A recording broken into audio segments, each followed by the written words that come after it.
یہ کل شام کا واقعہ ہے۔ میں ایک بہت بڑے ڈپارٹمنٹل اسٹور سے خریداری کر کے باہر نکلا تو میری نظر سامنے کھڑے ایک ٹھیلے والے پر پڑی جو خشک میوہ جات یعنی ڈرائی فروٹ بیچ رہا تھا۔ میں نے سوچا کہ ذرا اس سے بھی قیمتیں معلوم کی جائیں۔ اس نے مونگ پھلی اور ریوڑیوں کی جو قیمت بتائی وہ مجھے مارکیٹ ریٹ سے کچھ زیادہ معلوم ہوئی۔ میں نے روایتی گاہک کی طرح سختی سے کہا کہ بھائی تم تو بہت مہنگا بیچ رہے ہو، مجھے فلاں بڑے اسٹور سے یہی چیزیں 20 سے 30 روپے سستی مل رہی ہیں۔ اس چھوٹے دکاندار نے میری بات بڑے صبر اور تحمل سے سنی اور ایک ایسا جواب دیا جس نے میری سوچ بدل دی۔ اس نے کہا کہ صاحب جی وہ بہت بڑا اسٹور ہے، وہاں روزانہ لاکھوں کی فروخت ہوتی ہے، وہ اگر اپنا منافع کم بھی کر دیں تو انہیں فرق نہیں پڑتا۔ میں ایک غریب آدمی ہوں، سڑک کنارے ٹھیلا لگاتا ہوں، میری دن بھر کی کل کمائی مشکل سے 2-3 ہزار ہوتی ہے جس میں سے بمشکل 500 بچتے ہیں۔ اگر میں یہاں بھی منافع کم کر دوں گا تو شام کو گھر خالی ہاتھ ہی جانا پڑے گا۔ یہ سن کر مجھے اپنی سوچ پر سخت شرمندگی ہوئی۔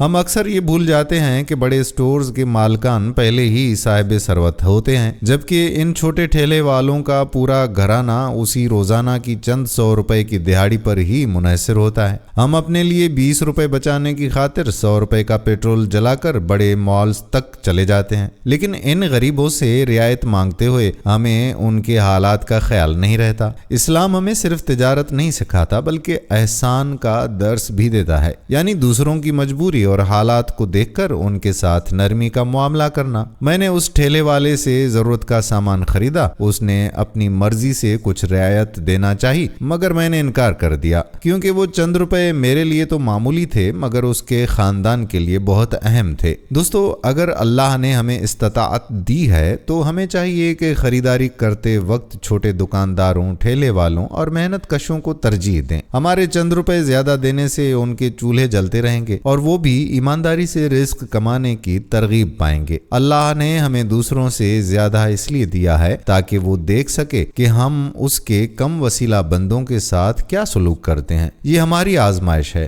یاد رکھیں کہ بانٹنے سے کبھی گھٹتا نہیں بلکہ بڑھتا ہی رہتا ہے۔